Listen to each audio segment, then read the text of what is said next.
The final at Eden Park carried far more significance than simply another fixture in the nation's championship. It was a meeting between two of the world's strongest rugby nations, a contest featuring the second and third-ranked teams in international rugby, and a match that many believed would reveal just how close the gap had become between two sides with genuine ambitions of dominating the global game. Instead, what unfolded in Auckland became a powerful reminder that some venues carry more than history. They carry belief, confidence, and an identity built over generations. The All Blacks once again proved why Eden Park remains one of the most intimidating places in world rugby, extending their remarkable unbeaten run at the famous stadium while producing arguably their most complete performance of the season.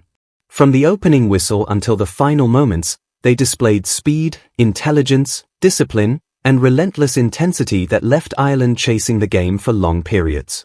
Although the final score of 40-21 reflected a comfortable margin, it was the manner of victory that sent the loudest message to the rest of the rugby world. Under the guidance of Dave Rennie, New Zealand looked organised, confident, and fearless, completing a perfect July campaign with maximum championship points while issuing an unmistakable warning to every major rival, including the reigning world champions from South Africa. Before kickoff, analysts predicted an evenly balanced encounter. Rankings suggested there was only a single place separating the two nations, but rugby is rarely decided by numbers beside a team's name. Momentum, execution, decision-making, and composure under pressure often determine outcomes at this level, and on this occasion New Zealand mastered every one of those areas.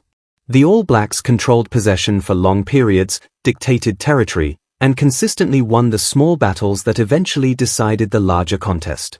Rugby supporters often speak about the importance of the ruck as the heartbeat of modern Test rugby, and throughout the evening the home side completely dominated that crucial area. Every clean-out arrived with precision, support runners reached the breakdown at incredible speed, and the ball was recycled quickly enough to prevent Ireland from establishing any defensive rhythm. That rapid possession allowed New Zealand's dangerous runners to attack fractured defensive lines, creating opportunities that eventually produced 6 well-earned tries.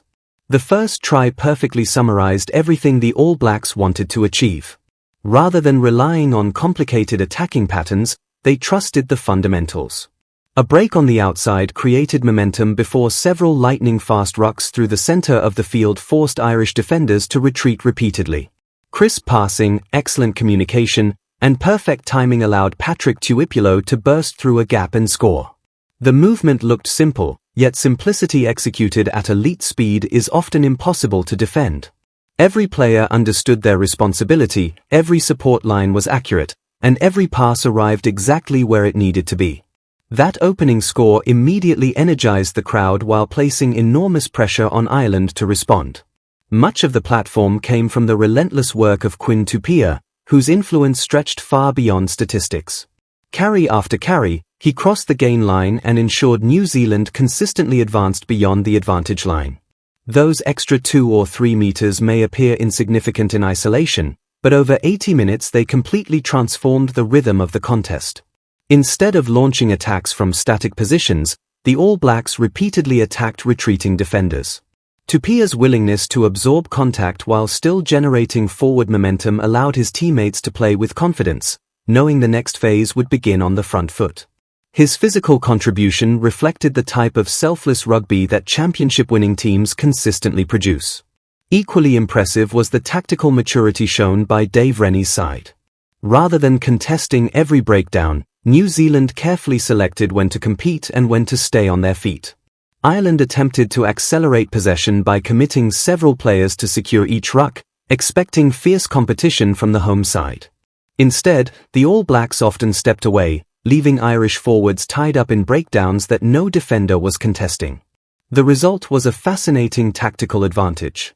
While Ireland had multiple players committed to securing possession, New Zealand retained a full defensive line across the field. Every attacking phase therefore became increasingly difficult for the visitors because they found themselves attempting to break down a well-organized wall of defenders with fewer attacking numbers available.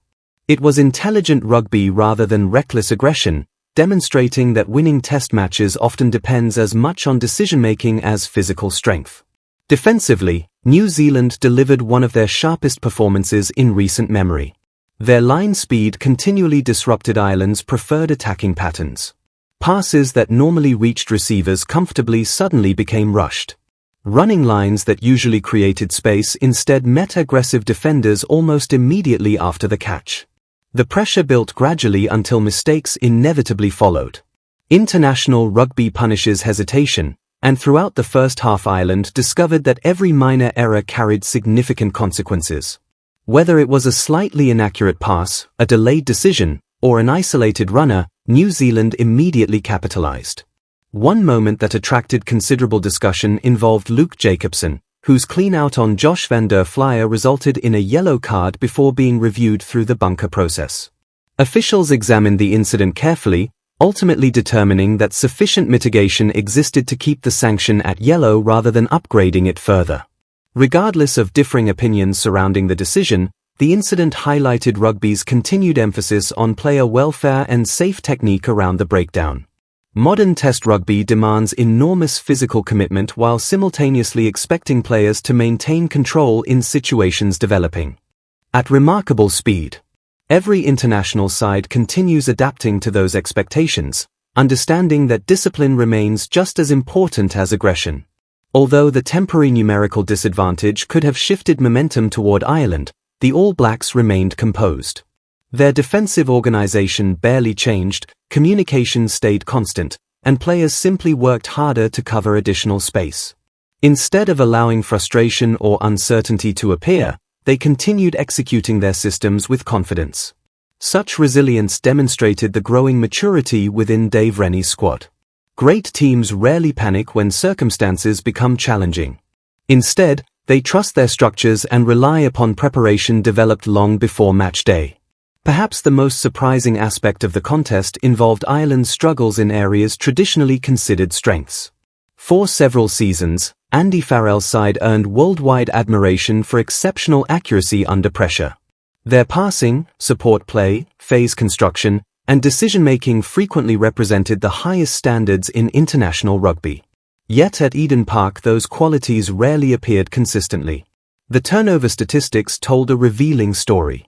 Ireland surrendered possession 15 times compared to New Zealand's 7, with many errors arriving not because of extraordinary defensive steals but through unforced mistakes. That distinction mattered enormously.